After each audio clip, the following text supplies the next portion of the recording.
जय जय रघुवीर समर्थ श्रीमत दासबोध दशक 13वा नाम रूप समास 4 प्रलय नाम श्रीराम समर्थ।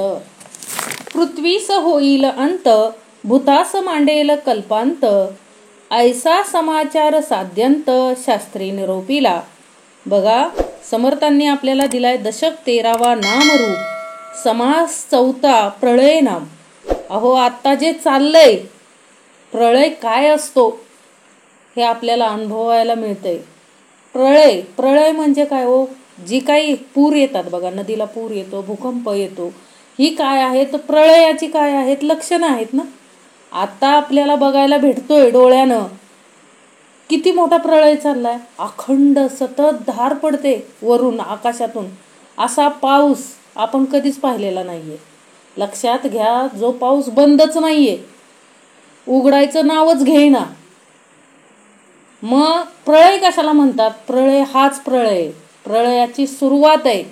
समर्थांनी प्रलय नाम उदाहरणासहित आपल्याला दाखवून दिलाय। बघा, यातून जर वाचायचं असेल तर आपल्याला काय पाहिजे हो? नामच पाहिजे। लक्षात ठेवा, याच्यातून सुरक्षित बाहेर काढणारा आपल्याला कोण आहे हो? तो सद्गुरू आहे।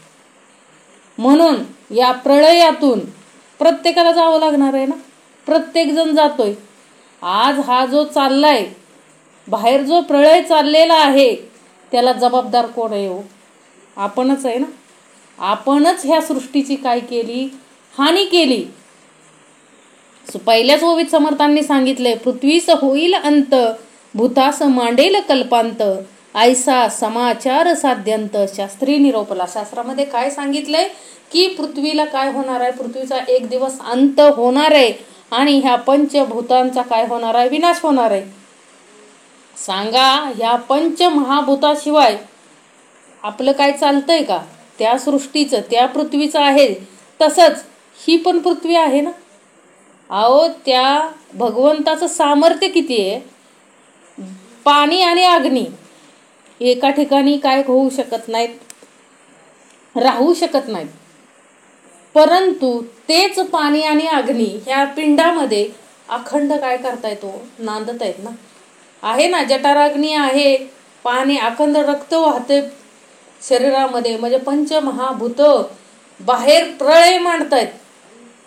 आणि म्हणजे एकत्र आली तर काय होतोय? महाभयंकर प्रलय होतोय।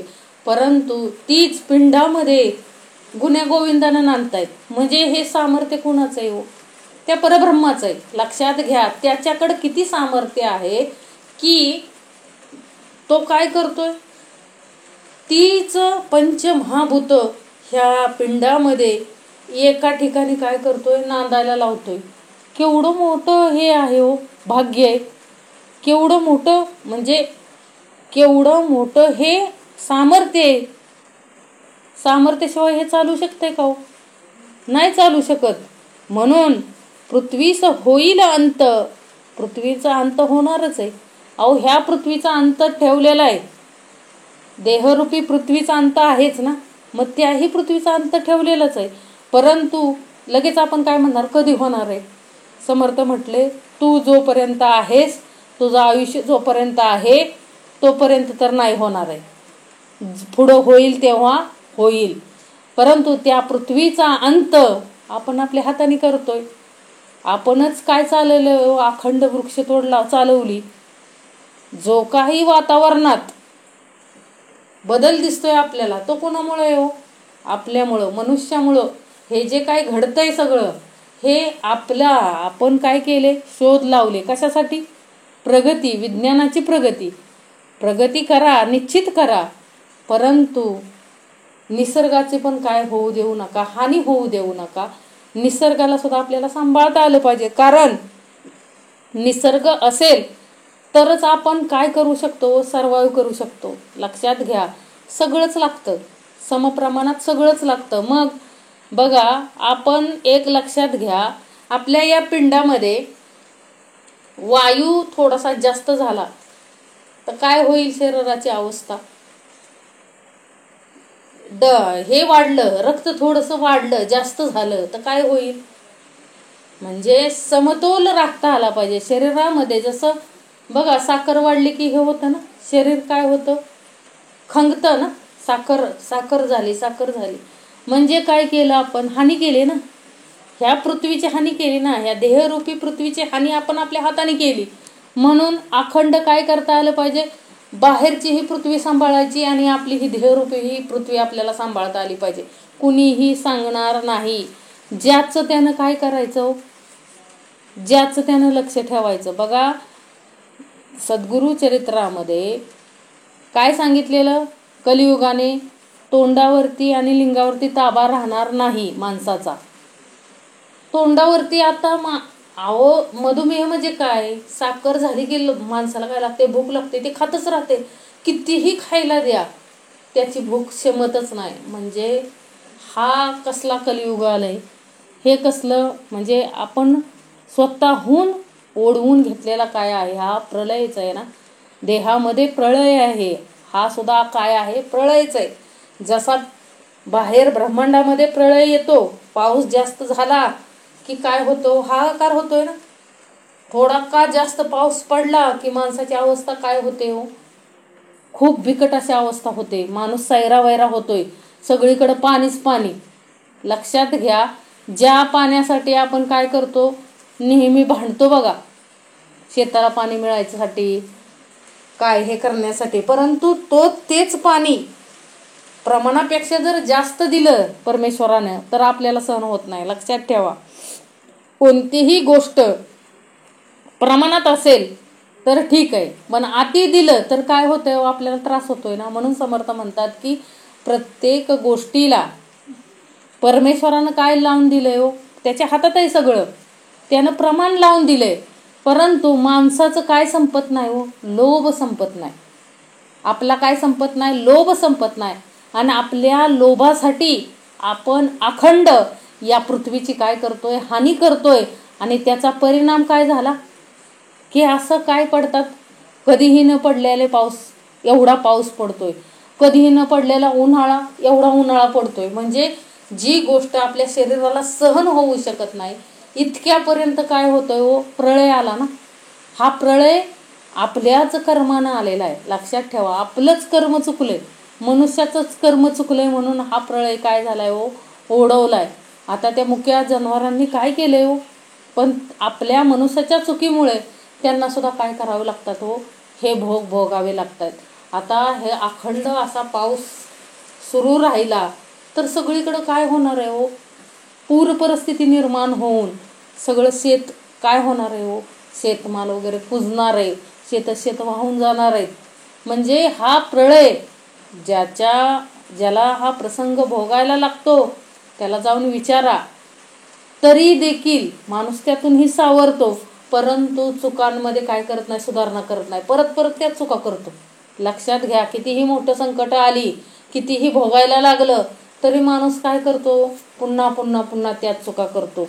म्हणून समर्थ म्हणतात की पृथ्वीस होईल अंत, भूतास मांडेल कल्पांत, ऐसा समाचार साध्यंत शास्त्रे निरोपला. असं कुठं सांगितलेलं आहे की एक दिवस पृथ्वीचा अंत होईल आणि पंचमहाभूत सुद्धा विलीन होतील, असं कुठं सांगितलेलं आहे हो, शास्त्रांमध्ये सांगितलेलं आहे. शतवृषे अनावृष्टी, तेने जळेल हे सृष्टी, पर्वत माती ऐसी पृष्टी, भूमीची तर्के. काय सांगितलंय हो इथं, 100 वर्ष पाऊसच पडणार नाही. आता पाऊस पडतोय तरी नको होतोय आपल्याला जास्त ऊन पण पडलेलं चालत नाही, जास्त थंडी पण पडलेली चालत नाही, जास्त पाऊसही पडलेला चालत नाही. एवढं मनुष्य काय आहे हो, नाजूक आहे. एवढी शरीर माणसाची काय आहेत, नाजूक आहेत. परंतु समर्थ म्हटले नाजूक आहेत तरी त्याचा लोभ काय कमी झालाय का हो, कुठल्या गोष्टीचा लोभ कमी झाला नाही. त्यामुळं काय होतंय, अखंड भोग भोगायचे येत आहेत ना. लोभ कमी झाल्या म्हणजे लोभामुळं अखंड आपलाच लोभ आहे ना. माती पायाला लागली नाही पाहिजे. आपण सगळ्या सिमेंटचे बंगले स्थापन केले, सिमेंट. तुम्हाला एक गोष्ट माहिती आहे का, जे लोक सिमेंटच्या रस्त्यावरून चालतात, अखंड बघा, माती प्रयोग करून बघा, जे सिमेंटच्या रस्त्यावरून चालतात त्यांचे गुडघे कामाला येतात, म्हणजे गुडघे दुखतात त्या लोकांचे. आणि जी लोक मातीतून काम करतात अखंड, त्यांना 80-80 वर्ष गुडघ्याचा वगैरे काही त्रास होत नाही. लक्षात घ्या. हे कशामुळं? अहो, अखंड त्या धरती मातेशी आपल्या पायाचा जर संपर्क आला तर काय होतं? अखंड प्रगती होते. ह्या शरीराची काय होते हो? अखंड प्रगती होते. आता आपल्याला मातीच शी घाण घाण म्हणतो ना आपण. लहान मुलगा जरी गेलं मातीमध्ये, चिखलामध्ये, त्याने पाय भरवले तर आपल्याला काय वाटते? घाण वाटते. परंतु अखंड जे शेती करतात, म्हणजे जे शेतकरी आहेत ते काय करतात हो? अखंड पाय भरो मातीमध्ये, काय करू काही त्यांना वाटत नाही. का? कारण अखंड त्यांची नाळ कुठं जोडली? ते शेतीशी जोडलेली आहे. म्हणून समर्थ म्हणतात की आपल्याकडं आजार का आले, आपल्याकडं प्रळय का निर्माण झालाय, शरीराकडे पण झालाय आणि म्हणजे बाहेर ब्रह्मांडामध्ये पण प्रळय सुरुवात झालेली आहे. कशामुळं हो? हे आपण काय केलंय? आपण त्याच्याशी नातं तोडायला लागलोय. त्या पंचमहाभूतांशी आपला संपर्क आला पाहिजे. ब्रह्मांडातील जसं पिंडातील पंचमहाभूत महत्त्वाचे आहेत, एक एक पंचमहाभूत खूप महत्त्वाचं आहे. कारण का हो? नुसतं अंगातून एक पंचमहाभूतानं जागा सोडली, अर्धांगवायू होतो बघा, पक्षवात होतो माणसाला. म्हणजे काय होतं नेमकं? तर त्या पंचमहाभूतातील वायुतत्व काय झालं? निघून गेलं. म्हणून काय झालं? देहाला अखंड अपंगत्व आलं. पण माणूस तसं करतोय का? म्हणजे माणसाला जाणीव आहे का त्या गोष्टीची की आपल्यामधील एक तत्व कमी झालं म्हणून आपल्याला हे काय आलंय? भोगायचे आले. म्हणजे या आपण निर्माण केलेल्या सुखसोयी आपल्यालाच घातक ठरतायत. बरोबर ना? कारण का हो? मातीचा संपर्कच येत नाही शहरामध्ये. पाणी अखंड पाणी तुंबलं जातंय का? कारण आपण अखंड काय अंतरलं जमिनीवरती, अखंड काय केलं? नुसते स्वच्छ राहावं, पायाला माती लागू नये म्हणून काय केलं? अखंड सिमेंटचं काय केलं? म्हणजे फरशी टाकली ना सगळीकडं दिसल तिकडं काय हो? सिमेंट फरशी. मग त्यामुळं काय झालं हो? पाणी जे जमीन शोषणार आहे तिच्या म्हणजे जिथून पाणी जाणार तिच्या शरीरामध्ये तिथंच काय होतं? घेतलं आपण तिथंच आपण काय केलं हो? झाकण लावलं ना. तिथंच आपण झाकण लावलं तर साहजिकच ते पाणी काय राहणार आहे हो? साठवून राहणार आहे. म्हणजे समर्थ म्हटले की अरे ही हानी जी आहे, आपण म्हणतो की एवढा पूर आला, एवढं नुकसान झालं, शहरामध्ये आणि गावाकडे हे हाच फरक आहे. कारण का हो? कितीही पाऊस पडला तर गावाकडे पाणी काय होतं? वाहून जातं. कारण का हो? त्या जमिनीवरती निचरा होणार. म्हणजे काय आहे? मातीशी संपर्क येतो ना त्या पाण्याचा.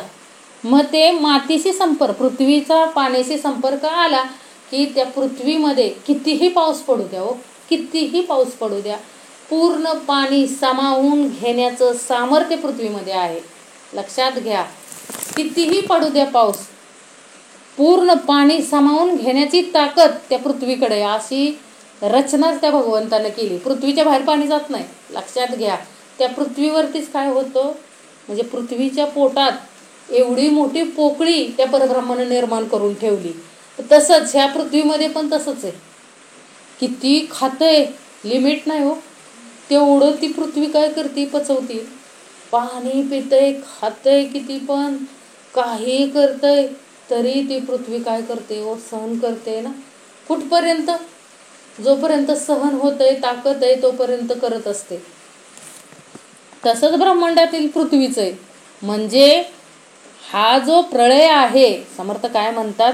पृथ्वीचं होईल अंत. पहिली ओवी दिली आहे ना, पृथ्वीला अंत आहे. पण कधी? ज्या वेळेस काय होईल? असंच आपण पण काय होतो? आपली ही देहबुद्धी कंटाळते ना. सगळं रोगराया का लागतात देहाला? आपण केलेले काय हो? आपण त्या देहाचं काय घेतलं नाहीये, नीट लक्ष नाही दिलं त्या देहाकडे की काय होणार आहे? अखंड पृथ्वीचं नुकसानच होणार आहे. त्या देहरूपी पृथ्वीचं अखंड नुकसानच होणार आहे. म्हणून ह्या पृथ्वीला जर सुरक्षित ठेवायचं असेल तर आपल्याला सुद्धा आपली काळजी घेता आली पाहिजे. आपण स्वतः मनुष्याने, प्रत्येक मनुष्याने काय केली पाहिजे? स्वतःची काळजी घेतली पाहिजे. तसंच आपली पृथ्वी ज्या ब्रह्मांडातील पृथ्वीमुळे आज सर्वाईव्ह करू शकते त्या पृथ्वीला सांभाळणं सुद्धा आपलं काम आहे. लक्षात घ्या, आपलं कर्तव्य, परम कर्तव्य. झाडं लावायचे, पृथ्वीचं संरक्षण करायचं, हे काम कोणाचं आहे? अखंड आपलं आहे. परंतु आपण हे काम करत नाही. आपण काय करतोय? अखंड काय करतोय? प्रगतीच्या नावाखाली अखंड त्या पृथ्वीची काय करतोय? आपण हानी करतोय. म्हणून हा प्रळय काय झालाय आपल्याला अनुभवायला मिळतोय. हा प्रळय साधा सुद्धा नाहीये. किती केवढं मोठं हो हे. अखंड काय चाललाय हो? अखंड वृष्टी चालली आहे ना. तसं समर्थ इथं म्हणतात, आता पाऊस सहन होईना, परंतु तेच पाणी नसेल तर माणूस जगू शकतोय का हो? म्हणजे पाणी जास्तही चालत नाही आणि कमीही चालत नाही. लक्षात घ्या. म्हणजे समर्थ म्हटले असंच काय होईल? शतवरुषे अनावृष्टी. पाऊसच पडणार नाही 100 वर्ष. अहो 1 वर्ष पाऊस नाही पडला तर काय होते अवस्था आपल्याला माहिती आहे. अन्नधान्य पिकत नाही, सगळी महागाई वाढते. केवढं मोठं काय आहे हे. म्हणजे हे किती केवढं मोठं संकट आहे हे. आणि तसं झालं, महागाई तर वाढतेच, आणि 100 वर्ष जर पाऊसच पडला नाही तर माणसं एकमेक काय करतील हो? जीवसृष्टी काय होऊन जाईल हो? नष्ट होऊन जाईल सगळी, काय सुद्धा राहणार नाही. तेच सांगतायत समर्थ, 100 वर्ष पाऊसच पडणार नाही. पृथ्वीचा ज्यावेळेस अंत होणार आहे तो कसा होणार आहे? 100 वर्ष पाऊसच पडणार नाही. आता पाऊस तर पडतोय, तो सुद्धा आपल्याला सहन होत नाही. लक्षात घ्या. म्हणजे शतवरुषे अनावृष्टी, तेने जळेल हे सृष्टी, पर्वत माती ऐसी पृष्टी, भूमीची तरके. काय होणार आहे हो? ही सगळी सृष्टी काय होणार आहे? जळून जाणार आहे. पृथ्वीच्या आणि सर्व सृष्टी जळून तर जाणार आहे. आणि पर्वत सुद्धा मोठमोठे, एवढ्या मोठ्या भेगा पडणार त्या पृथ्वीला की मोठमोठे पर्वत सुद्धा त्या भेगांमध्ये काय होणार हो? गाडले जाणार. म्हणजे प्रळय तरी का साधा असतो का? प्रळय म्हणजे पृथ्वीवर 100 वर्ष पाऊसच नाही पडला तर काय अवस्था होणार आहे हो? एकही जीव जिवंत राहणार नाही. जिवंत तर राहणारच नाही. शिवाय त्या पृथ्वीला काय पडतील व समुद्र हे सगळं आटून जाणार आहे. ज्यावेळेस पृथ्वीचा अंत येणार आहे त्यावेळेस समर्थ काय म्हटले की सगळे काय होणार आहे? पाणी आठून जाणार आहे सगळं. आणि आठून गेलं की मोठमोठ्या भेगा पडणार आहेत पृथ्वीला. आणि एवढ्या मोठ्या भेगा पडणार आहेत की त्यामध्ये मोठमोठे डोंगर सुद्धा काय केले जातील? गाडले जातील. एवढ्या मोठ्या पृथ्वीला काय पडणार आहे? तो भेगा पडणार आहेत. 12 कळी सूर्यमंडळा, किरणापासून निगती ज्वाळा, शतवरुषे भूगोळा दहन होय. 12 कळी सूर्यमंडळा. अहो 12 कळी सूर्यमंडळा म्हणजे काय हो? एवढं ऊन पडणार आहे कडक की सूर्यमंडळ कसं हो? तपणार आहे नुसतं. आता पाणी नसेल, पृथ्वीवरती पाणी नसेल की सूर्य काय होणार हो? अखंड तपणार. त्याचा दाह कोणच सहन करू शकणार नाही. आताच तसं होतं ना हो. 45-50 डिग्रीच्या वरती तापमान गेलं तर माणसाच्या त्वचा काय होते व जळते अशी. एवढं काय आहे हो त्या 12 कळी सूर्य तपतो. हे जर बघायचं असेल तर 55-50 डिग्रीपर्यंत काय करायचं? थांबायचं उन्हात. आपण काय होतो? लगेच चक्कर येऊन पडतो. म्हणजे ते ऊन आपल्याला काय होत नाही? सहन होत नाही. मग असं हे 45-50 डिग्रीचं आपल्याला ऊन सहन होत नाही. मग 12 कळी सूर्य कसा असेल? मग तसं ऊन अखंड कुठं पडणार आहे हो? पृथ्वीवरती पडणार आहे. आणि त्या सूर्यापासूनच काय निघणार आहे? तो सूर्याच्या किरणापासूनच काय निघणार आहे? ज्वाळा निर्माण होणार आहे. म्हणजे आणि 100 वर्षापर्यंत पृथ्वी काय होईल? सतत काय राहील हो? जळत राहील. लक्षात घ्या. म्हणजे समर्थ काय सांगतात आपल्याला की पृथ्वीवरती पाऊस नाही पडला तर काय होणार आहे? मोठमोठे डोंगर गाडले जाणार पृथ्वीमध्येच, भेगा पडणार पृथ्वीला, आणि सूर्य आते तापणार. आता जे आहे त्याच्या 100 पट काय होणार हो? ऊन पडणार. आणि त्या किरणामधूनच काय निघणार हो, ज्वाळा निघणार. त्यामुळं पृथ्वी काय होणार आहे हो, उजळून निघल्यासारखी काय होणार आहे, दहन अशी तपणार आहे, तापणार आहे. सिंदूरवर्ण वसुंधरा ज्वाळा लागती फणीवरा, तो आहाळोन सरारा विश्वमी. कसं दिसणार आहे हो, वर्णन केलंय समर्थांनी की ज्या वेळेस पृथ्वी तपेल म्हणजे तापेल, त्या सूर्याच्या उष्णतेमुळे धरती ज्यावेळेस तापेल त्यावेळेस कसं दिसणार आहे हो, ते सिंदूर म्हणजे आपण जो सिंदूर लावतो का ना त्याप्रमाणे लाल भडक पृथ्वी दिसणार आहे. आणि सूर्य काय ओततोय तिच्यावरती, ज्वाळा असं ओततोय असं दिसणार आहे. म्हणजे ते आपण वर्ण बघूही शकत नाही असं काय होणार आहे हो, पृथ्वीचा काय होणार आहे, तसं एवढा विनाश होणार आहे. सिंदूरवर्ण वसुंधरा ज्वाळा लागती फणीवरा, तो आहाळोन सरारा विषवमी. त्या विषाच्या ज्वाळा निगती, तेने पाताळे जळती, महापावके भस्म होती पाताळ लोक. त्या विषाच्या ज्वाळा निघती. समर्थ काय म्हटले, त्या विषाच्या ज्वाळा निघून त्यांच्यामुळं काय होणार आहेत, पाताळे जळून जातील व त्या प्रळय अग्नीने सगळे पाताळ लोक भस्म होऊन जाईल. अहो समर्थ म्हटले आता भूलोक तर राहणारच नाही, परंतु तो पाताळ लोक पण काय होणार आहे, नष्ट होणार आहे. त्या तपतपत्या सूर्याच्या उष्णतेमुळे पूर्ण गोलच ना, पृथ्वीचा गोलच काय दिसणार आहे हो, सिंदूर जसा आपण सिंदूर लावतो का नाही लाल भडक, त्या पद्धतीने पृथ्वी दिसणार आहे. म्हणजे आणि त्यामुळं पाताळात ही काय राहणार नाही, पाताळाचाही काय होणार आहे हो, विनाश होणार आहे अखंड. त्या विषाच्या ज्वाळा निगती, तेने पाताळे जळती, महापावके भस्म होती पाताळ लोक. तेथे महाभूते खवळती, प्रळय वात सुटती, प्रळय पावक वाढती चहूकडे. तेथे महाभूते खवळती. मग अशी परिस्थिती झाली की काय हो, म्हणजे ज्या वेळेस सूर्य वगैरे तापेल, पृथ्वी पाताळ वगैरे नष्ट होईल, त्यावेळेस पंचमहाभूत काय करतील हो, खवळतील. आता जे निसर्गामध्ये प्रळय चालू आहे तो कशाचा आहे हो, पंचमहाभूतापैकीच एक आहे ना. आप खवळलंय म्हणून अखंड पाऊस पडतोय ना. समर्थांनी आपल्याला योगायोग बघा, आपलं श्रवण प्रळय नाम आणि अखंड समोर काय दिसतोय हो, अखंड प्रळय दिसतोय. म्हणजे हा कसला योगायोग समर्थ आपल्याला दाखवून देत आहेत की काय, हा प्रळय याच्याही पेक्षा काय येणार आहे हो, खूप मोठा प्रळय येणार आहे. आपल्याला काय राहता आलं पाहिजे, अखंड सावध राहता आलं पाहिजे. असा जर प्रळय येऊ नये असं वाटत असेल तर त्या पंचमहाभूतांना हानी पोहोचेल असं कार्य आपल्या हातून काय केलं नाही पाहिजे, घडलं नाही पाहिजे. कारण पंचमहाभूत आपली पायरी कधी सोडत नाहीत.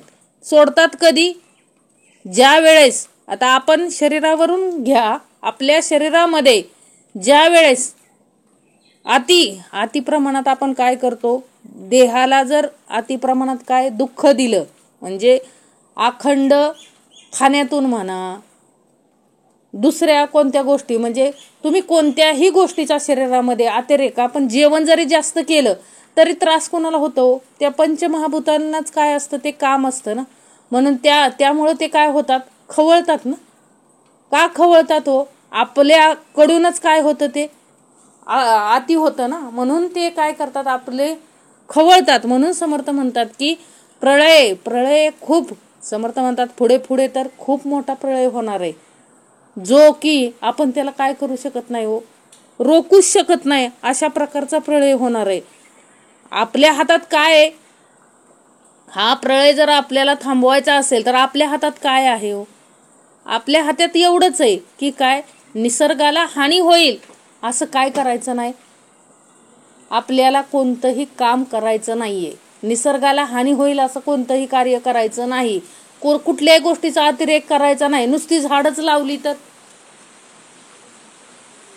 एकाच ठिकाणी झाडं लावली आणि दुसरीकडे झाडच नाहीये तरी पण काय होणार हो, निसर्गाचा समतोल ढासळतोय.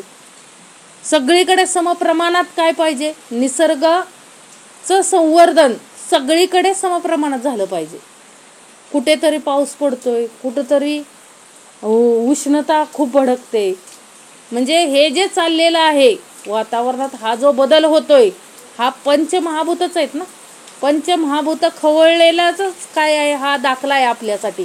पृथ्वी, आप, तेज, वायू आणि आकाश. पृथ्वी कुठपर्यंत आपलं आपण अखंड काय करतोय आपल्या स्वार्थासाठी, त्या पृथ्वीला काय करतोय हो, अखंड काय करतोय, पोखरतोय ना. आपल्या स्वार्थासाठी पोखरतोय. तिला जे पाहिजे तसं वातावरण आपण काय करत नाही, निर्माण होऊ देत नाही. म्हणून काय होतं, हे पंचप्रळय अखंड काय झाले, म्हणजे पंचमहाभूत अखंड काय झाले, तो खवळलेत.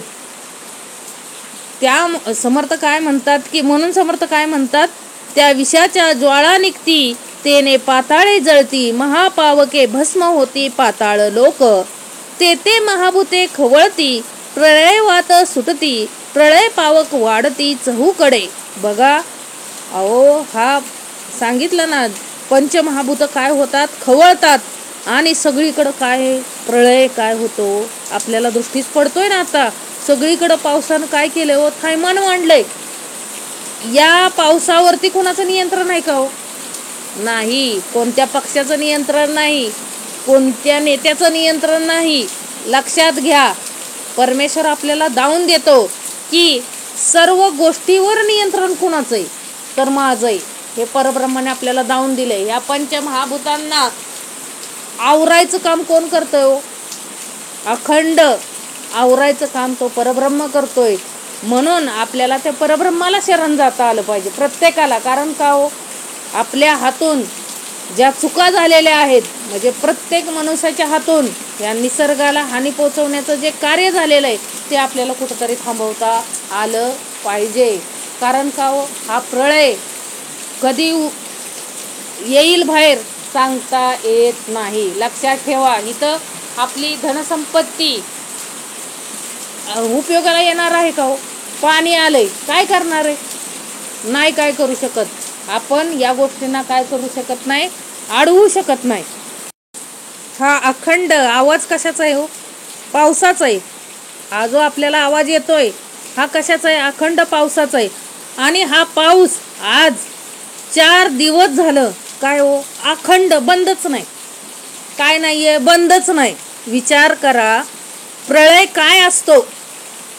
समर्थांनी आणलाय आपल्याला समाज चौथा प्रळय नाम, परंतु आपल्याला उदाहरणासहित समर्थ काय करतायत, दाखवून देत आहेत की काय हो, प्रळय म्हणजे काय असतो. आज हा जो आप हे पंचमहाभूतापैकी एक आहे, म्हणजे पाऊस. हे जे अखंड काय करतंय हो, अखंड पडतोय पाऊस, कसलाच काय नाही हो, सूर्यच उगवला नाही आज 4 दिवस झालं. म्हणजे हे प्रळय कसा असू शकतो, हा तर काय आहे आपल्याला फक्त समर्थांनी दिलेलं सुरुवात आहे हो. आताशी काय आहे, ही सुरुवात आहे. मग याच्याही पेक्षा ज्या वेळेस पंचमहाभूत खवळतील, त्यावेळेस काय होईल हो, याही पेक्षा काय असणार आहे, मोठा प्रळय असणार आहे. म्हणून समर्थांनी आपल्याला चालू समासामध्ये हा प्रळय आपल्याला काय दिलाय हो, दाखवून दिलाय. तेथे 11 रुद्र खवळले, 12 सूर्य कडकडिले, पावक मात्र एकवटले प्रळय काळी. काय झाले, समर्थ म्हणतायत की तेथे 11 रुद्र खवळले. अहो, नुसतं एक आपल्याला सतत पाऊस जर पडला तर आपली अवस्था काय होते. ज्या वेळेस 11 रुद्र खवळतील, 12 सूर्य कडकडतील, त्यावेळेस काय होईल हो, कसला प्रळय असेल तो. ज्या वेळेस 12 सूर्य एकत्र एकवटतील. अहो, एका सूर्याची उष्णता आपल्याला सहन होत नाहीये. लक्षात घ्या, एक सूर्य त्यानं 50 अंश सेल्सिअसच्या वरती तापमान जरी गेलं तरी आपलं काय हो, शरीर काय होतंय हो, भाजून निघल्यासारखं होतंय. मग असे 12 सूर्य जर एकत्र आले तर ही जीवसृष्टी राहू शकत नाही. लक्षात घ्या, अखंड पाऊस पडतोय, आपल्याला डोळ्यात देखत दिसतंय ना, अखंड काय पडतोय, पाऊस पडतोय. आणि त्या पावसाचं एवढं रुद्र रूप पाहून आपल्याला काय हो, म्हणजे आपण आपल्या जीवनामध्ये कधी 4 दिवस सतत पाऊस पडलेला पाहिलाय का अजूनपर्यंत? आणि आता हा पाऊस अखंड असा पडतोय, म्हणजे ही काय आहे, प्रलय कसा असतो हे समर्थ आपल्याला दाखवून देत आहेत. प्रत्यक्षरित्या आपल्याला काय केलंय, समर्थांनी दाखवून दिलंय की रे बाबा प्रलय कसा असणार आहे. म्हणजे हा जो प्रलय आहे ते सूक्ष्म आहे, फक्त काय आहे, सूक्ष्म आहे. म्हणजे हा प्रलयाची फक्त सुरुवात आहे. सुरुवातीलाच आपण काय होतोय, घाबरून गेलोय सगळेजण. कारण का हो, सगळीकडे पाणीच पाणी, सगळीकडे काय हो, पाणीच दिसतंय. मग खरा प्रलय समर्थ म्हटले ह्याच्यापेक्षाही काय येणार आहे हो, 12 पटीनं जास्त येणार आहे. ज्या वेळेस 11 रुद्र खवळतील, 12 सूर्य काय होणार आहे, कडकडणार आहेत. आपल्याला एक वीज थोडीशी कडडलेली चालत नाहीये, लक्षात घ्या. आपल्याला वीज कडकली तर काय होतं, धडकी भरल्यासारखं होतं ना. मग समर्थ म्हटले असं 12 सूर्य काय होणार आहेत हो, कडकडणार आहेत. मग त्यावेळेस कसा प्रलय असेल तो आपण विचारही करू शकत नाही. एवढा काय आहे तो प्रलय, वेगाने असणार आहे. म्हणून समर्थ म्हणतात की काय, तेथे 11 रुद्र खवळले, 12 सूर्य कडकडिले, पावक मात्र एकवटले प्रलये काळी. वायो विजांचे तडाखे, तेने पृथ्वी अवघी तरखे, कठीणत्व अवघेची पाके चहूकडे. बघा सगळीकडे काय होणार आहे, वारा विजा कडकडणार आहे. त्यामुळं काय होतं, पृथ्वीची खूप मोठी हानी होते. त्यामुळं पृथ्वीचा कठीणत्व, जे कठीणपणा आहे पाण्यामुळं काय होतं, माती सैलच होणार ना. तसं अखंड जर वायो विजांचे तडाके, तेने पृथ्वी अवघी तरखे, पृथ्वीची अवस्था काय होते हो, वारा विजा याच्यामुळं पृथ्वी काय होते, पूर्णपणे काय होते, कठीणत्व जे आहे पृथ्वीचं ते काय होत चाललंय, विरघळून चाललंय. पृथ्वीचं जे कठीणत्व आहे ते काय चाललंय, विरघळून चाललंय. म्हणून वायू व विजांच्या तडाख्यांनी सगळी पृथ्वी फाटून जाऊन तिचा म्हणजे तिचा जो कठीणपणा आहे तो काय होईल, पार विरघळून जाईल. म्हणजे समर्थ म्हटले की जे पृथ्वीचा जो कठीणपणा आहे तो काय होणार आहे हो, विरघळून जाणार आहे. तेथे मेरूची कोण गणना, कोण सांभाळील कोणा, चंद्र सूर्य तारांगणा मुस झाली. तेथे मेरूची कोण गणना, अहो मेरू पर्वत हा सगळ्यात मोठा पर्वत आहे ना. मग समर्थ म्हटले त्या मेरूचा तरी पाड काय आहे, कोण कुणाला सांभाळणार.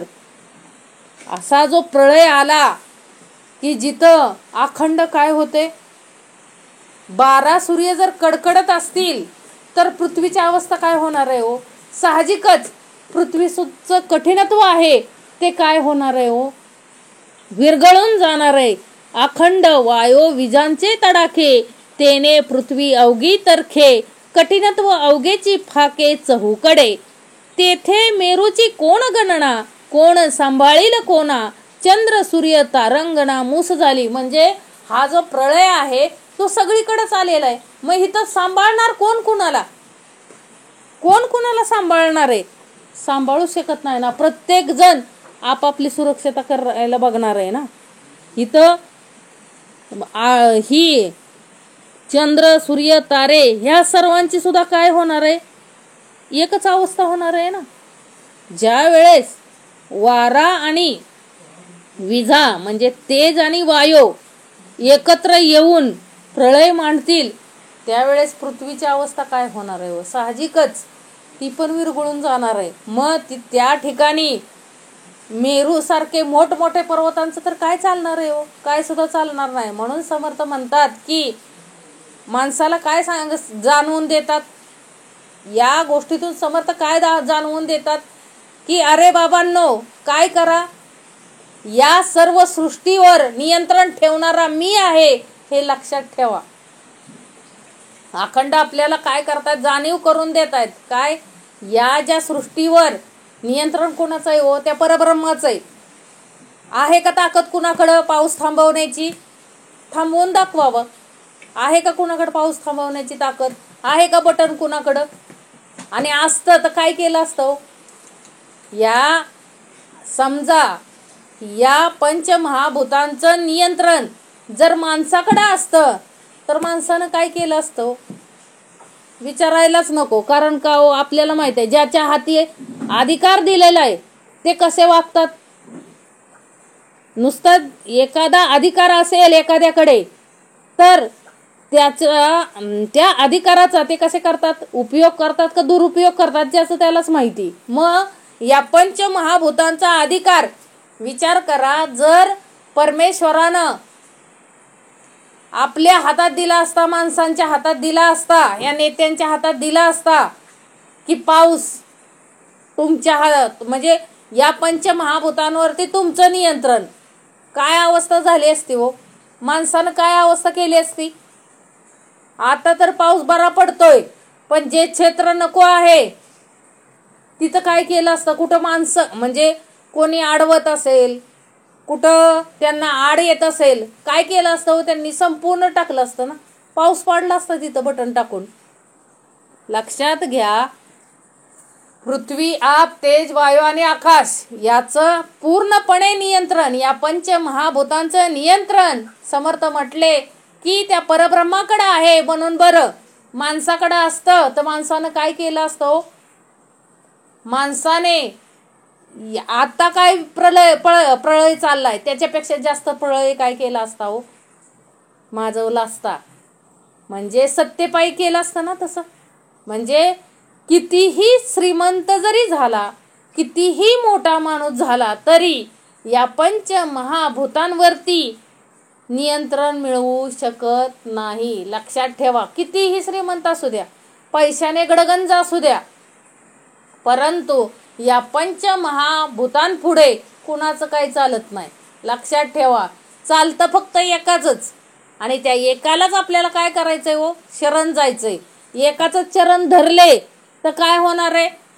पंचमहाभूतांच्या या प्रळयापासून समर्थ आपल्याला वाचवणार आहेत. अखंड त्यातूनही सुरक्षित बाहेर काढणारे कोण आहे? ते परब्रह्म आहे. आणि त्या परब्रह्माला आपल्याला अखंड काय जाता आलं पाहिजे? शरण जाता आलं पाहिजे. म्हणजे प्रळयाला सुरुवात झाली, अहो असा पाऊस कधीही पडला नाही. असा पाऊस पडतोय. उन्हाळ्यात कधी पाऊस पडलाय का? आज हा समर्थांनी आपल्याला प्रळय नाम समास आपला चालू आहे, वर्तमान समास चालू, आणि प्रळय कसा असतो हे आपल्याला समर्थ आता दाखवून देत आहेत. लक्षात घ्या. म्हणजे सामर्थ्य आहे चळवळीचे, जो जो करील तयाचे, परंतु ते अधिष्ठान पाहिजे भगवंताचे. कळण्यासाठी काय पाहिजे? जाणीव पाहिजे ना, आंतरी जाणीव पाहिजे की काय हे सगळं जे घडतंय हा निव्वळ योगायोग आहे का? आज प्रळय नाम दिलाय आपल्याला आणि समोर आपल्याला पंचमहाभूतांचा प्रळय अनुभवायला मिळतोय. लक्षात घ्या. विजांचा कडकडाट. समर्थ म्हटले ही तर सुरुवात आहे. आताशी काय आहे हे फक्त काय आहे तुम्हाला, आपण बघा चाचणी पूर्व परीक्षा असते का नाही आपली, पूर्व परीक्षा मेन परीक्षा व्हायच्या अगोदर काय असते? पूर्व परीक्षा असते. त्या पद्धतीनं ही काय आहे हो, आपली एक पूर्व परीक्षा आहे. समर्थ दाखवून देत आहेत सगळ्यांना की काय हो, आपण जर नाही व्यवस्थित सांभाळला, निसर्गाला व्यवस्थित नाही सांभाळलं तर काय येईल हो? याच्याही पेक्षा दुप्पटी, याच्याही पेक्षा 12 पटीनं काय होईल? प्रळय येईल. त्यावेळेस कोण वाचवणार आपल्याला? त्यावेळेस कोण वाचवणार आपल्याला? म्हणून आपलं कर्तव्य आहे काय हो, या निसर्गाची हानी होऊ नये असं आपण काय केलं पाहिजे? प्रयत्न केले पाहिजेत ना. माणसाचं काम काय आहे? या निसर्गाची, कारण पैसे नुसते कमवून उपयोगाचं नाही हो. आता पैसा उपयोगाला येतोय का? पैसा देऊन पाऊस थांबवू शकताय का तुम्ही? प्रत्येक गोष्ट आपल्याला माहिती आहे. आपण आता दैनंदिन जीवनात म्हणजे जीवन जगत असताना आपल्याला माहिती आहे भ्रष्टाचाराची मुळं काय काय झाले तो सगळीकडे पसरलेत. कोणतंही काम पैसे दिल्याशिवाय होत नाही. मग पैसे दिल्याशिवाय होत नाही म्हणून मग द्या ते परब्रह्माला द्या बरं, द्या पैसे आणि सांगा की पाऊस थांबव. होईल का काम पैशाने? नाही होणार. अहो हिथं काय चालतं हो, हिथं पुण्यही चालते. लक्षात घ्या, हिथं पुण्यही पाहिजे. काय पाहिजे? पुण्यही पाहिजे. त्या परब्रह्माचं सामर्थ्य आपल्याकडे पाहिजे की जेणेकरून अशा प्रळयाला सुद्धा आपण सामोरे जाऊ शकू. लक्षात घ्या, कितीही कमावलं तरी ते बरोबर येणार नाही. कारण का हो, अशा प्रळयात ते सगळं नष्ट होणार आहे. या प्रळयाला कोणीही थांबवू शकत नाही. कोणीही थांबवू शकत नाही. या पंचमहाभूतांवरती ज्याची सत्ता आहे तोच हा प्रळय काय करू शकतो? थांबवू शकतो, अडवू शकतो. त्याच्यात ते सामर्थ्य. त्यानं आणलं मनात सगळं शांत. लक्षात घ्या, त्यानं आणलं मनात की नाही पाऊस पडवून द्यायचाच नाही पडत आहे.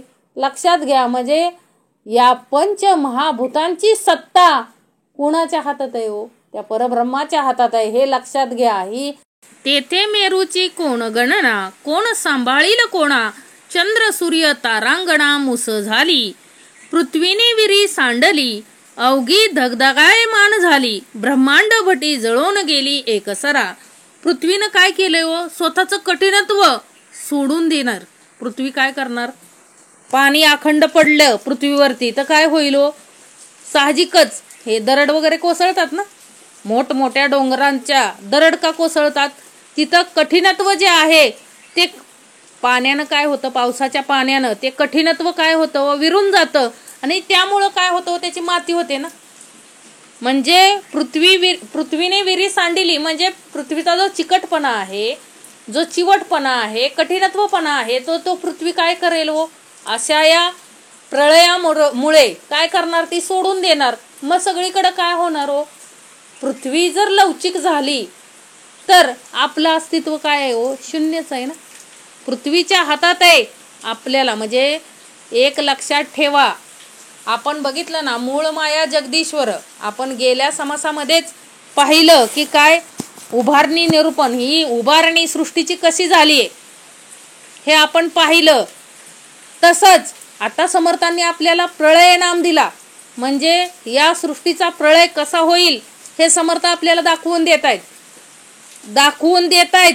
म्हणजे ग्रंथामध्ये तर या समासामध्ये समर्थांनी आपल्याला सगळं फोडून सांगितलेलं आहे. आणि प्रत्यक्षात आपण काय करतोय हो? हा प्रळय कसा असेल हे काय करतोय? अनुभवाने घेतोय ना. अनुभवच आलाय आपल्याला. काय की उन्हाळ्यात कधी पाऊस पडत नव्हता, अशा उन्हाळ्यामध्ये सगळीकडे काय आलेत हो? पूर आलेत ना. ही काय आहे? प्रळयाची सुरुवात आहे. समर्थ आपल्याला दाखवून देत आहेत. म्हणजे बघा, हा निव्वळ योगायोग नाहीये, हा परमार्थाचा आणि त्याचा निव्वळ योगायोग नाहीये. हे घडवणारा तोच आहे. लक्षात ठेवा. हे सर्व जे बहुताली जे घडत आहे ते कोण करतंय हो? या सर्वांवरती सत्ता कुणाचे? त्या पंचमहाभूतांवरला ज्यानं निर्माण केलं त्याची सत्ता कशावरती आहे हो? पंचमहाभूतांवरती आहे. त्याला काळजी आहे हो सर्वांची. काय जेवढं आवश्यक आहे तेवढंच तो काय करणार आहे हो? आपल्याला देणार आहे. लक्षात ठेवा. आपण काय मागतोय आणि तो आपल्याला काय देतोय लक्षात ठेवा. म्हणजे या पंचमहाभूत नसतील, एक जरी तत्व नसेल किंवा जास्तीचं झालं तर मनुष्याची काय अवस्था होते हे समर्थ आपल्याला दाखवून देत आहेत. लक्षात ठेवा. अहो तो दिनाचा दयाळू मनाचा मवाळू आहे. त्याला जर निवेदन ठेवलं तर काय हो? आपल्याला प्रत्येक संकटातून बाजूला काढणारा तो आहे. लक्षात ठेवा. हे जे पंचमहाभूतांचं जे संकट आहे ते संकट सोडवण्याचं कार्य देखील तोच करणार आहे. लक्षात ठेवा. त्याची सत्ता आहे ना. आपली सत्ता नाहीये, आपलं काम नाहीये. आपण थांबवू शकतो का त्या पावसाला? नाही थांबवू शकत. आपण त्या वाऱ्याला थांबवू शकतो का? त्या विजा ज्या कडकडतायत त्यांना आपण थांबवू शकतोय का? नाही थांबवू शकत. हे सर्व जे चाललेलं आहे, पृथ्वी काय व्हायला लागली हो? पृथ्वी कठीणत्व सोडून देते. आकाश काय झालंय? पूर्ण काय झालंय हो, म्हणजे आकाशातली पोकळी सुद्धा काय झाली आहे, या पाण्यानं अखंड हवा तर म्हणजे पाणी अखंड वरून पडतंय, म्हणजे आकाशातली पोकळी सुद्धा काय केली, पाण्यानं व्यापून टाकली ना पावसामुळे. म्हणजे हा समतोल बिघडला तर काय अवस्था होते सृष्टीची, हे समर्थ आपल्याला दाखवून देत आहेत. म्हणजे उभारणी आपल्याला करून दाखवली सृष्टीची समर्थांनी अखंड, आणि आता आपल्याला संवारणी पण दाखवत आहेत. म्हणजे प्रळय कसा असू शकतो हे समर्थ आपल्याला अखंड काय करतायत, दाखवून देत आहेत. पृथ्वीने विरी सांडिली, अवघी धगधगायमान झाली, ब्रह्मांड भटी जळून गेली एकसरा. जळोनी विरी सांडिली, विशेष महावृष्टी झाली, तेने पृथ्वी विराली जळामध्ये. जळोनी विरी सांडिली, बघा समर्थ काय म्हणतायत की पृथ्वी जळून तिची विरी गेल्यानंतर, आता बघा आपण काय म्हणतो विरी गेले, ते म्हणजे काय, वाया गेल्यानंतर खूपच काय होईल, महावृष्टी होईल, आणि त्या पाण्यात सगळी पृथ्वी काय होईल व विरून जाईल. विरून म्हणजे काय, विरघळून जाईल. एवढा पाऊस पडेल, समर्थांनी इथं दिलंय की काय, एवढा पाऊस पडेल की त्या पावसाच्या पाण्यामध्ये अवघी सगळी पृथ्वी काय होईल व विरघळून जाईल. बघा अखंड नुसता पाऊसच पडत राहिला, महावृष्टी जर झाली तर साहजिकच आहे ना, आपल्याला थोडा 4-5 दिवस सलग जर पाऊस पडतोय तर आपली अवस्था काय झाली, पृथ्वीची अवस्था काय झाली आहे, आपल्या येथील पृथ्वीची अवस्था काय झाली आहे, अखंड काय झाले, पृथ्वी विरून चालली आहे ना. म्हणजे शेत वगैरे काय झालेत, वाहून जात आहेत ना पाण्यामध्ये. या गोष्टींना कोणी नियंत्रण करू शकतंय का हो, या गोष्टींना कोणी थांबवू शकतंय का, नाही थांबवू शकत. म्हणजे ही महावृष्टी थांबवायचं कार्य कोणाचं आहे हो, त्या परब्रह्माचं आहे. त्याला आपल्याला शरण जाता आलं पाहिजे, आपल्याला सर्वाइव्ह करायचं आहे ना. आपण केलेली सृष्टीची हानी, त्यामुळं हे प्रसंग आपल्याला काय आलेले आहेत, भोगायला आलेले आहेत, लक्षात ठेवा. म्हणून समर्थ काय म्हणतात, जळोनी विरी सांडिली, विशेष महावृष्टी झाली, तेने पृथ्वी विराली जळामध्ये. पूर्ण पृथ्वी काय गेली, जाईल, विरून जाईल ह्या जळामध्ये. भाजला चुना जळी विरे, तैसा पृथ्वीस धीर न धरे, विरी सांडून या त्वरे जळी मिळाली. भाजला चुना जळी विरे, बघा भाजलेला चुना जसा पाण्यात ताबडतोब काय होतो, विरघळतो, तसा पृथ्वीकडून टिकाव धरवत नाही. म्हणजे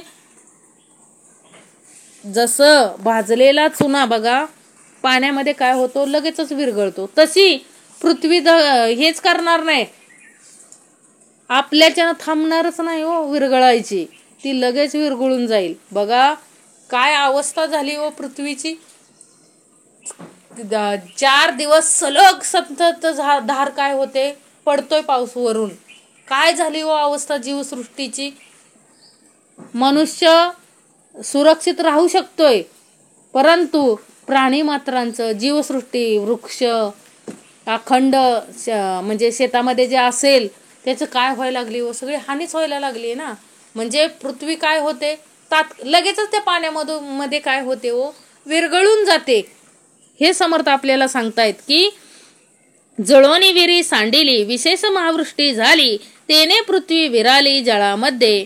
भाजला चुना जळी विरे, तैसा पृथ्वी सधीर न धरे, विरी सांडून या त्वरे जळी मिळाली.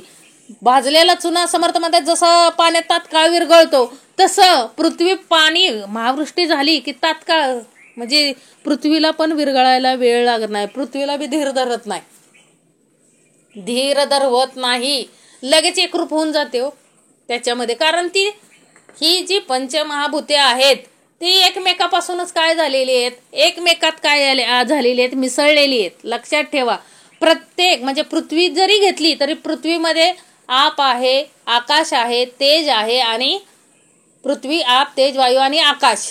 म्हणजे पृथ्वी घेतली तरी ही 4 पंचमहाभूत तिच्यामध्ये आहेतच, लक्षात घ्या. म्हणून तिला लगेच विरघळायला वेळ लागत नाही, लगेच एकरूप होते हो त्याच्याशी. पाणी जर अत्यंत काय, पाणी तत्व सतत सतत त्या पृथ्वीवरती पडलं तर पृथ्वी काय होते, लगेच त्याच्याशी एकरूप होऊन जाते.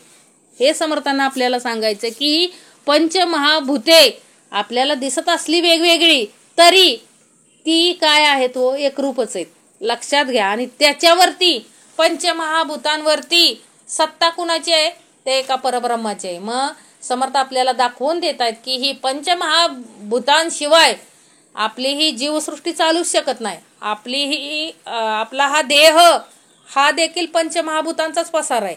आणि ही जे ब्रह्मांड दिसतंय हे सुद्धा काय आहे हो, पंचमहाभूतांचाच पसारा आहे. शेष कुर्म वराव गेला, पृथ्वीचा आधार तुटला, सत्व सांडून जळाला मिळून गेली. बघा समर्थ काय म्हणतात, शेष कुर्म वाराव गेला. शेषावरती काय आहे हो, आपली पृथ्वी. शेषनागावरती काय आहे, पृथ्वी आपली म्हणजे शेषनागाच्या फणीवरती काय आहे, पृथ्वी आपली बसलेली आहे, उभी आहे. म्हणजे शेष कुर्म वराह नाहीसे झाल्यामुळे पृथ्वीचा आधार काय होईल, तुटेल. समर्थ काय म्हणतात, जो शेष म्हणजे काय हो, शिल्लक. जशी या देहाची शिल्लक संपली की काय होतं, आपल्याला जावं लागतं ना.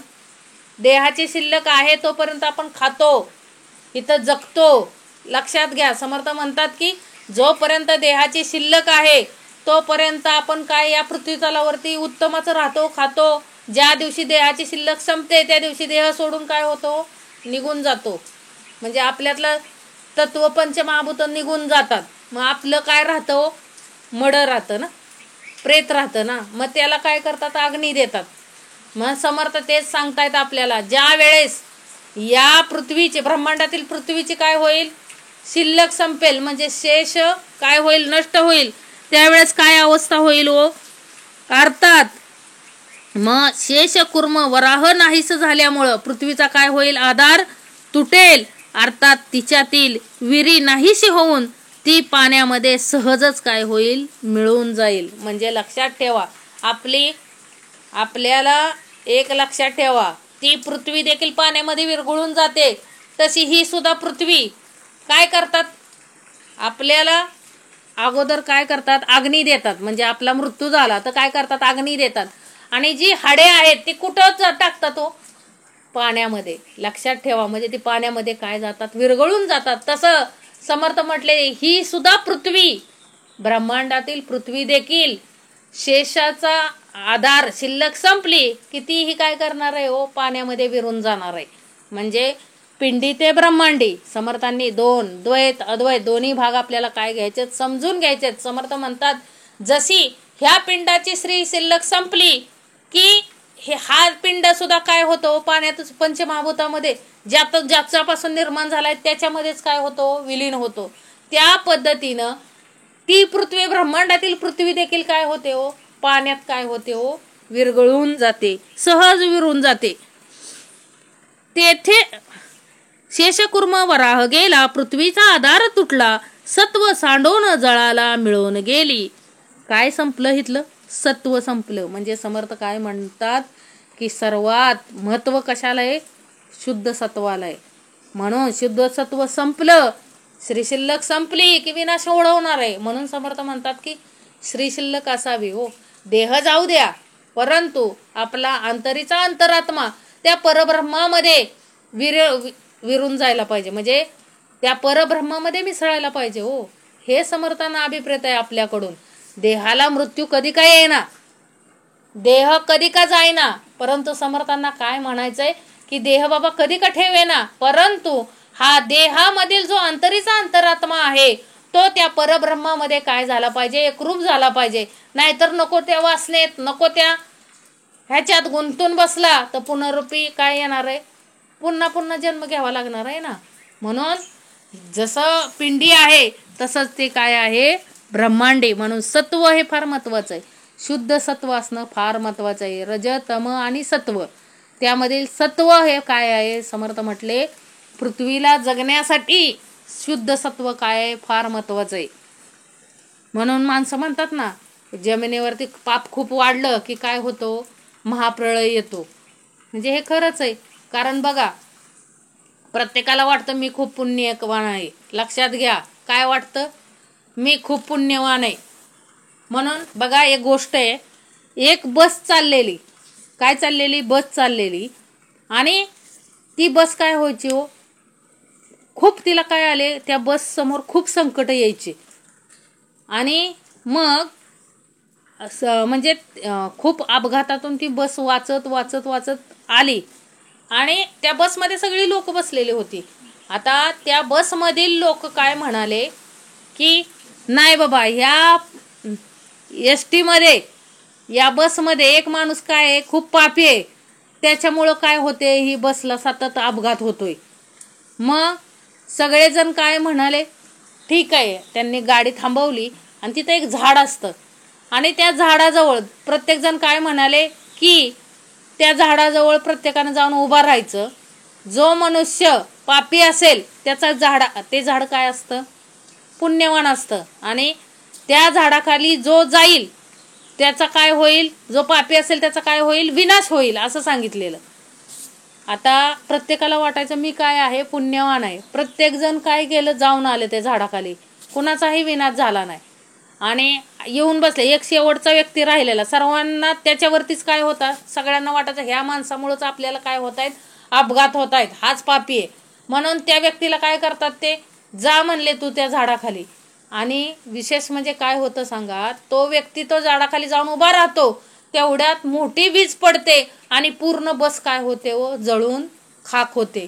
म्हणजे परमेश्वराला काय सांगायचं होतं, ही व्यक्ती जी आहे ती पुण्यवान होती, म्हणून तुम्ही काय होता, तरत होता इतक्या दिवस. म्हणजे इतक्या वेळ जे तुम्ही वाचत होता ती ह्या पुण्यवान व्यक्तीमुळे वाचत होता. आता ती व्यक्ती, पुण्यवान व्यक्ती बाहेर काढली देवाने आणि बाकी सगळे काय केली हो, ती पूर्ण बस काय झाली, वीज पडून खाक झाली.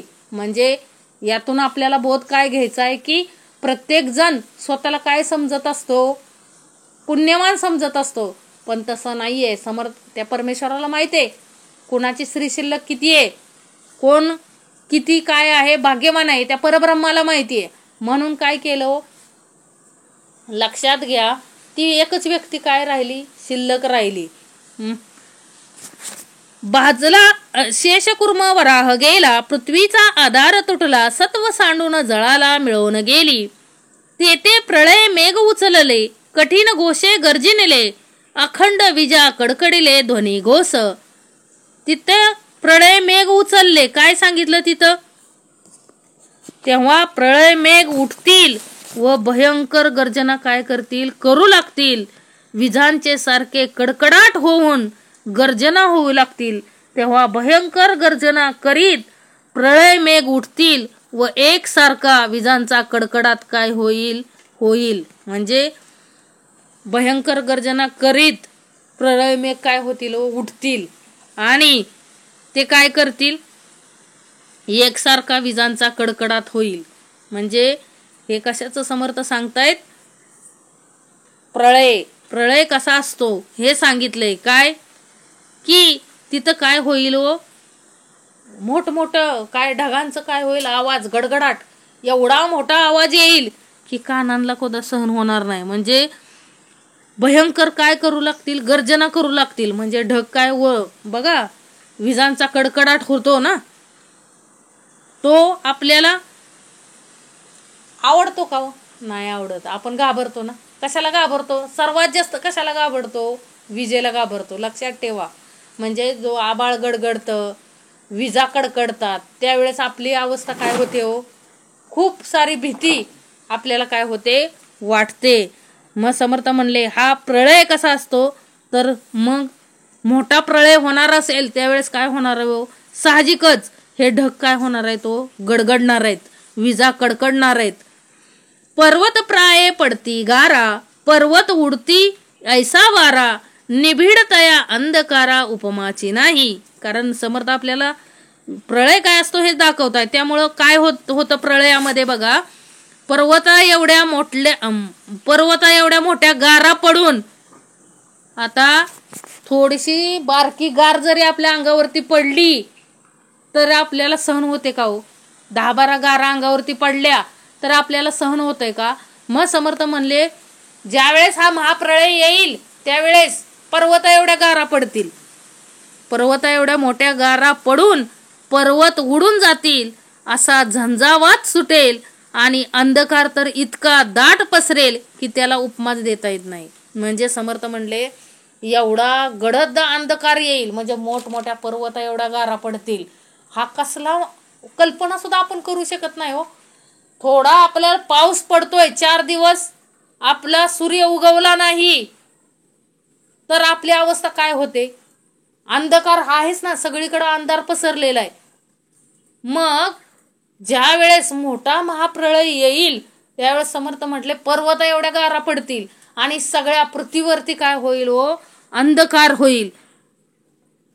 सिंधू नद्या एकवटल्या, नेनो नभीहून रिचवल्या, संधीच नाही धारा मिळाल्या अखंड पाणी. सिंधू नद्या एकवटल्या, काय सांगितलंय, सिंधू नदी काय झाल्या, समुद्र व नद्या एकच होऊ लागतील. जणू काय ती आकाशातून खाली रिचवत आहेत. प्रजन्नाच्या धारा अशा दाट पडतील की त्यांच्यामध्ये वावच राहणार नाही. पाण्याचा धोत अखंड पडल्यासारखा दिसेल. बघा समर्थांनी अखंड आपल्याला दाखवून दिलंय हो प्रळय काय असणार आहे. आज आपण जो अनुभवतोय, काय समर्थांनी स्पष्ट काय सांगितलंय हो, की सप्त सिंधू आवरणी गेले, आवन वेडे मोकळे झाले. म्हणजे सिंधू नद्या एकवटल्या, नेनो नभीहून रिचवल्या, संधीच नाही धारा मिळाल्या अखंड पाणी. म्हणजे सगळीकडे पाणीच पाणी. काय हो, धोत पडल्यासारखा, म्हणजे वावच राहणार नाही. प्रजनाच्या धारा अशा दाट पडतील की त्यांच्यामध्ये वावच राहणार नाही. अहो अखंड कशा धारा असते ते समर्थ आपल्याला आता दाखवून देत आहेत. अशा मोठमोठ्याला धारा अखंड पावसाच्या काय होतील समर्थ म्हणतायत, पडतील. समुद्र व नद्या एकच होऊ लागतील. म्हणजे सगळीकडे समुद्र झाल्यासारखी झाली ना आता अवस्था. आणि जणू काय ती काय होत आहेत, म्हणजे प्रजनाच्या धारा अशा दाट पडतील की त्यांच्यामध्ये वावच राहणार नाही. पाण्याचा धोत अखंड पडल्यासारखा दिसेल. आणि म्हणजे बघा सगळीकडे काय होईल हो, पाणीच पाणी होईल. आता आपण बघतोय ही ज्या धारा आहेत पावसाचा, एवढा जोर नाही पावसाला, परंतु अखंड पाऊस काय चालू आहे. असाच जोरात पाऊस अखंड चालू राहणार आणि मग काय होणार हो, सगळीकडे काय होणार, पाणीच पाणी होणार. तेथे मत्स्य कुर्म सर्प पडती, पर्वतासारखे दिसती, गर्जना होता मिसळती जळात जळे. तेथे मत्स्य कुर्म सर्प पडती, समर्थ काय म्हटले, त्याच्यामध्ये त्यातून पर्वतप्राय मासे कासव व सर्प पडून प्रचंड गर्जना होऊन जळात जळे मिसळून जातील. म्हणजे काय, ते मासे कासव साप एवढे पडतील की जणू काय पर्वतच पडले आहेत. म्हणजे माशांचे, कासवांचे आणि कशाचे, सर्पांचे असे ढीकच्या ढीक पडतील. आणि गर्जना होताच पाण्यात पाणी काय होईल, मिसळून जाईल.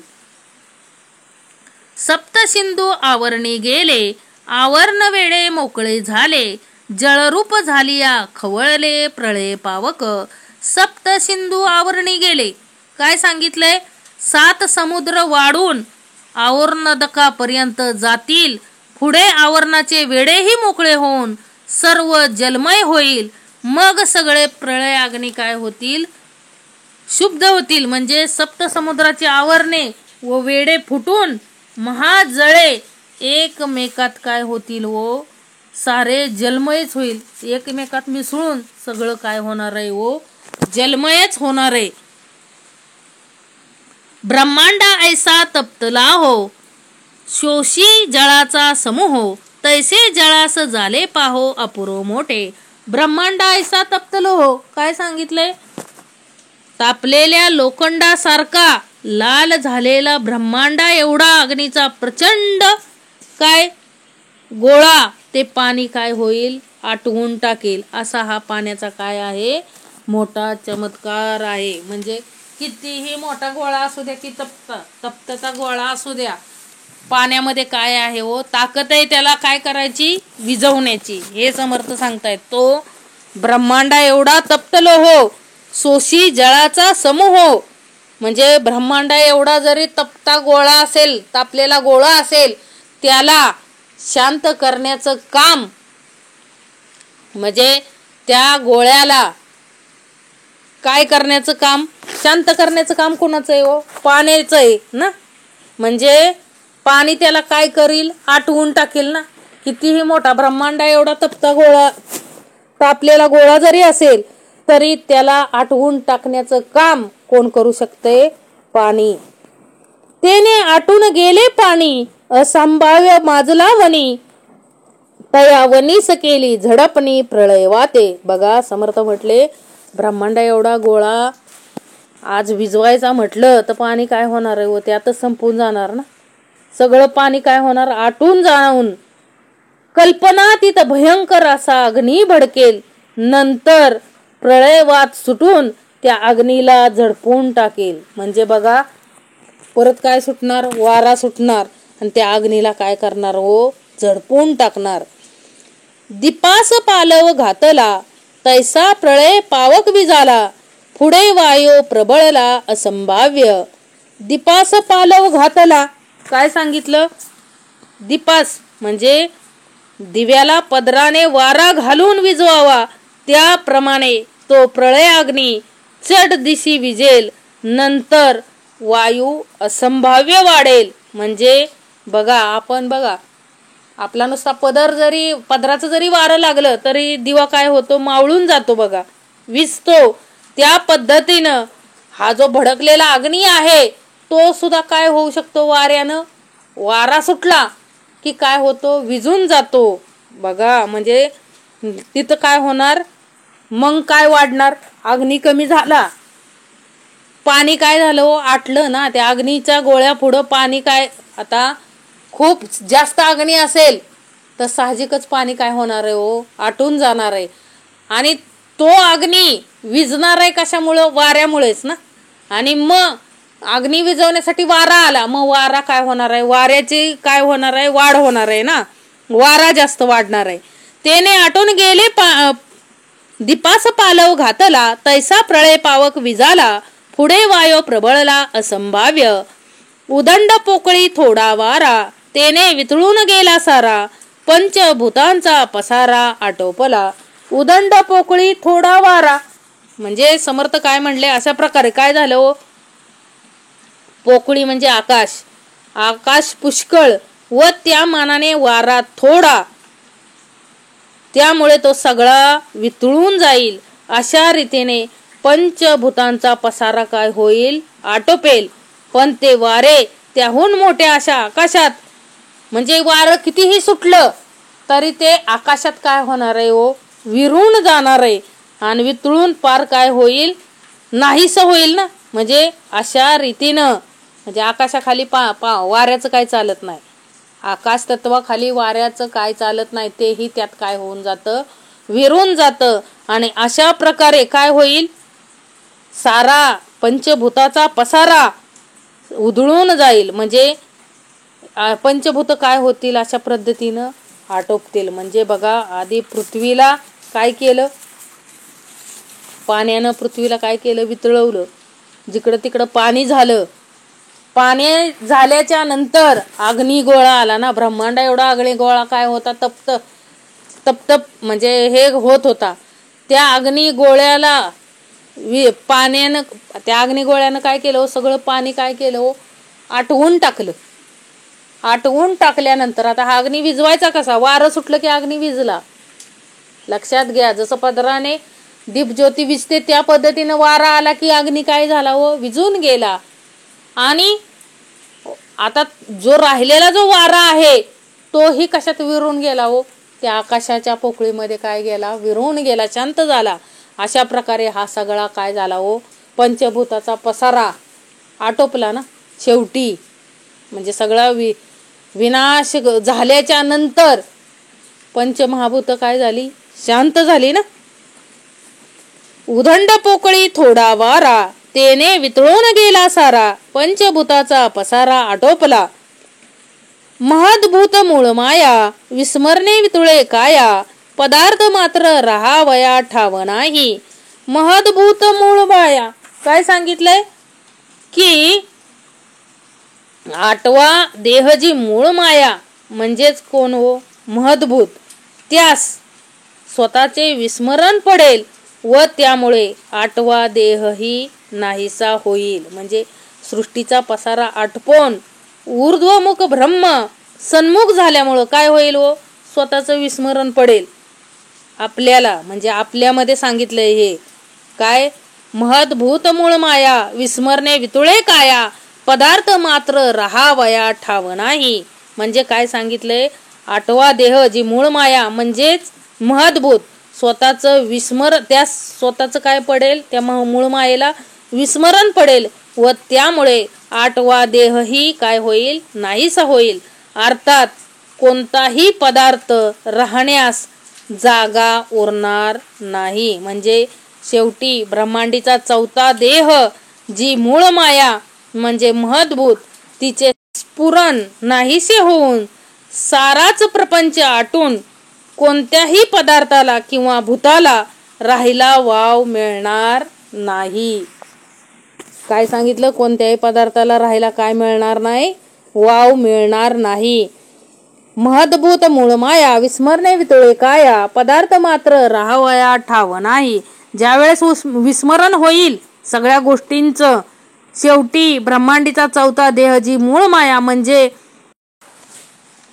तिचं स्फुरण जे नाहीस होऊन साराच प्रपंच आटून कोणत्याही पंचमहाभूताला राहायला काय होणार नाही, वावच उरणार नाही ना.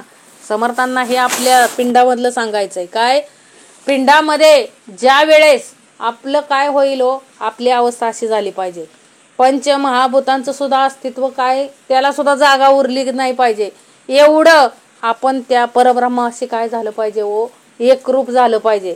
हे समर्थांना आपल्याला सांगायचंय. म्हणजे महद्भूत मूळ माया विस्मरणे वितुळे काया, पदार्थ मात्र राहावया ठाव नाही.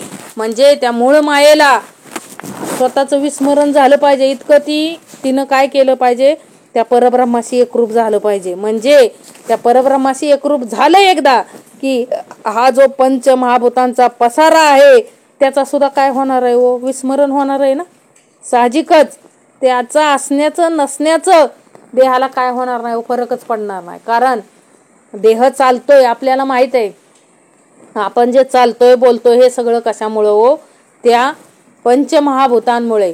परंतु समर्थ म्हणले देहच कुणाला अर्पण करायचाय, ज्याची या पंचमहाभूतांवरती सत्ता आहे त्यालाच आपला देह काय करायचाय, अर्पण करायचाय. म्हणजे काय होईल हो, त्या मूळ मायेलाच काय पाडायचंय, विस्मरण पाडायचंय या सर्व गोष्टींचं. या सर्व लोभातून आपल्याला काय करायचंय, बाहेर पडायचंय. म्हणून समर्थ म्हणतात, महद्भूत मूळ माया विस्मरणे वितुळे काया, पदार्थ मात्र राहावया ठाव नाही. विषय विकार राहिला तर काय होणार नाही हो आपल्याला, जिथं पंचमहाभूतांनाच काय होणार नाही. आपण जर ही मूळ माया त्या परब्रह्माशी एकरूप झाली तर ह्या पंचमहाभूतांचं सुद्धा तिला काय राहणार नाही हो, स्मरण राहणार नाही, ते सगळं विस्मरण होणार आहे. मग विषय विकारांचं तर नाव हीच येत नाही, काय भागच येत नाही. म्हणून समर्थांनी हा भाग दिलेला आहे आपल्याला. दृश्य हल्ल कालोळे नेले, जड चंचळ वितुळले, या उपरी शाश्वत उरले परब्रह्म ते. बघा काय सांगितलं शेवटी समर्थाने आपल्याला, काय सांगितलं शेवटी की बाबा जड असे दृश्य प्रळयाच्या धामधुमीत उडून जाईल आणि चंचळ ही काय होईल, वितळून जाईल. ह्यानंतर शाश्वत असे काय होईल हो, परब्रह्मच उरणार आहे ना. समर्थ म्हटले या प्रळयाच्या धामधुमीत सगळं नष्ट होणार आहे, जड असू द्या चंचळ असू द्या सगळं काय होणार आहे हो, नष्ट होणार आहे. म्हणजे ही जी पंच भौतिक दृश्य सृष्टी महाप्रळयानं काय होईल, वितळून जाईल. त्यानंतर शाश्वत असं काय असेल हो, परब्रह्म असेल. म्हणजे जड गेले चंचळ गेले असे होऊन काय उरणार आहे फक्त हो, निश्चळ असे ते परब्रह्म उरणार आहे. म्हणून समर्थांनी आपल्याला जाणीव केली की काय दाखवून देत आहेत, प्रळय कसा असणार आहे, असू द्या. समर्थ म्हटले प्रळय असू द्या, प्रत्येक प्रळयाला सामोरे जायचंय, परंतु एक अंतरी जाणीव ठेवायची की बाबा रे, हे सगळं जड चंचल सगळं वितळून जाणार आहे, सगळं नष्ट होणार आहे, एकच उरणार आहे. काय हो, ते निश्चळ असं परब्रह्म. आणि त्या परब्रह्माशी आपल्याला काय व्हायचंय हो, एकरूप व्हायचंय. मग सृष्टीचं काय का होईना, आपल्याला कोणाशी एकरूप व्हायचंय, ही गोष्ट आपण ध्यानात ठेवायला पाहिजे. आपल्याला त्या परब्रह्माशी काय व्हायचंय हो, एकरूप व्हायचंय. तरच आपल्या जीवनाचं काय आहे, कल्याण आहे. समर्थ आताच आपल्याला दाखवून देत आहेत की प्रळय हा चालूच झालेला आहे. आज हा जो अखंड काय जलतत्व अखंड काय होतंय हो, सतत धार चालूच आहे ना त्या पावसाची. मग ही प्रळयाला सुरुवातच आहे. समर्थ म्हटले असू दे, जड चंचल जेवढं आहे तेवढं सगळं काय होणार आहे हो, या प्रळयात नाश पावणार आहे. आणि नाश सगळं पावलं तरी शिल्लक काय राहणार आहे हो, ते शाश्वत असं परब्रह्म शिल्लक राहणार आहे. मग आपल्याला भजायचंय कुणाला हो, शाश्वत अशा त्या परब्रह्माला भजायचंय आणि आपल्याला त्याच्याशी एकरूप व्हायचंय. दुसरं काय नाहीये. समर्थांना आपल्याला तेच सांगायचंय. म्हणून समर्थांनी आपल्याला शाश्वताला काय करायचंय, आपल्याला धरायचंय, जड आणि चंचळाला धरायचं नाहीये. म्हणून समर्थ काय म्हणतात, दृश्य हल्ल कालोळे नेले, जड चंचळ वितुळले, या उपरी शाश्वत उरले परब्रह्म ते. इति श्रीदास बोधे गुरु शिष्य संवादे प्रळयनाम समास 14. जय जय रघुवीर समर्थ.